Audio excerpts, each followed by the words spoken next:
We launched it about a year ago. Phase 1 is through, we are doing in phase 2 where, the settlement for these things will happen in the same manner as will happen for stocks, right? So the volumes still are pretty slow, but clearly if you have a brokerage account and there are members around the country, you can sort of invest in mutual funds, okay? And reduces the distribution costs for mutual funds big time. Right. So what we now have is what we call the mutual fund platform, but clearly there is an opportunity now, the plumbing is in place where you can distribute all sorts of products. And what's happening today is that in the mutual funds them are the only ones who are looking at it, and they haven't yet started.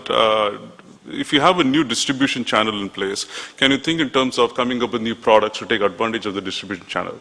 That's something which hasn't happened, and I am sure that the mutual funds will start thinking in those terms. The insurance companies clearly are not looking at it today because they've not been part of the discussion. But there's no reason why you can't bring the insurance companies also into it. Now, the idea of selling insurance companies through members of stock exchanges is sort of a far-fetched idea. But the interesting thing is when we did these road shows, we had a sort of a new membership scheme, and we were going around the country and talking to people.